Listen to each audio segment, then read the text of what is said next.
Morning. It's Friday, it's day 5, and today we're going to build the front of the shed. As you can see, the back wall has been put up. We did that last evening with the help of a number of neighbors. Thank you, neighbors. And this morning we're going to build the front wall. And it'll be a little trickier than what we did building the back wall because we have doors that we have to frame and headers that we have to put in. So let's get started. So let's take a look at the materials list. We'll use two 14-foot 2x4s for the top plate, 13 8-foot 2x4s for the studs and the door frames, and two 2x6 boards to make the headers for above the doors. The front wall will be 144 inches wide and 93 inches high. As with the back wall, the double top plate will be built with two 14-foot 2x4s and will extend 12 inches on either side of the wall to form an overhang on each side of the shed. Two 6-foot 8-inch standard height door openings will be built into the front wall. Rough dimensions for the tool shed door openings, that is, the opening we are building with 2x4s before we face it with 1x6s later, is 27.5 inches. Rough dimensions for the shop double doors is 57.5 inches. We'll build double headers above each door with 2x6s to support the weight of the roof. Now, I already mentioned the double top plate. One plate will attach to the ends of each of the studs, and the other will attach to it. The bottom plates are made of 3 short pieces of wood. We'll screw up through the bottom plates and into the end of each stud. There will be 2 interior walls in the building that will need to attach to the front wall, so we'll place studs 36 inches from the left side and 24 inches from the right side of the shed, so we have nailers to attach those walls. So here's our cut list. 4 80-inch 2x4s will form the uprights for the door openings, extending from the floor to the top of each door.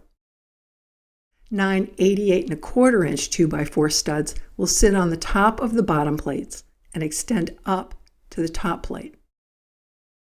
2 14-foot 2x4s will form the top plate, and the bottom plates will be composed of 3 short pieces of 2x4s. The 2x6 double headers will sit on top of the uprights for the door openings. Each header will be cut 3 inches longer than the width of each rough door opening. So step 1 is measuring and marking the floor deck so we know the placement of the doors and the walls.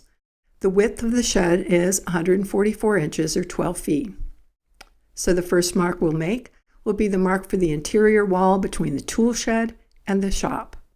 We'll make a long mark 36 inches from the left side of the shed, and this will mark the placement of the bottom plate for that wall. Now the reason these marks need to be long is that the front wall is going to cover the front 3.5 inches of the deck. So if our marks don't extend out to at least 5 or 6 inches, they're going to be hard to find because they're going to get covered up. The second mark is for the interior wall between the potting shed and the shop.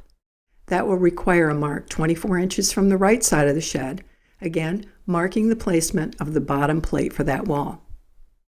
Next, we'll mark the center of each door opening, then mark the rough opening for each door by dividing the rough opening size by 2 and marking that width on either side of the center.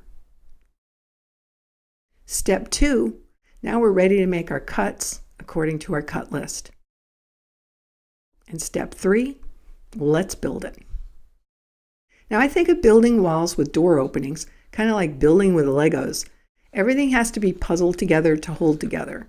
In our case, since I'll be screwing this thing together rather than nailing it, I want to construct it so I can screw everything in straight without having to do any toe nailing, or in my case, toe screwing. So first I laid all the pieces except the top plate out on the deck with the top against the back wall and the bottoms hanging out over the front of the deck. This first photo shows everything puzzled in place before I started screwing it all together. Next, I screwed the door frames together. I screwed from the outside stud into the door frame for both door openings. Notice that the door frame is cut to reach all the way to the floor, while the stud is cut to sit on the footer. I used one of the footers to get the spacing right before screwing the uprights together. Once that was done, I screwed the headers into place, screwing from the outside stud into the end of each header, and putting a little space between the headers so that they were flush with the edges of the door frame. Then I attached the bottom plates. First, I screwed the door frame into the end of each bottom plate. Then I screwed up through the bottom plate into the studs at each end of the wall, and then into the studs that mark those interior walls. Last, I attached the rest of the studs, screwing up through the bottom plates into the end of each stud. Once that was done, I attached some temporary braces across the tops of the studs and took a break until Katie and Rich finished up their work and could come down to help. Together, the three of us flipped the whole thing over, so the bottom was now against the back wall and the top was hanging out over the front edge of the deck.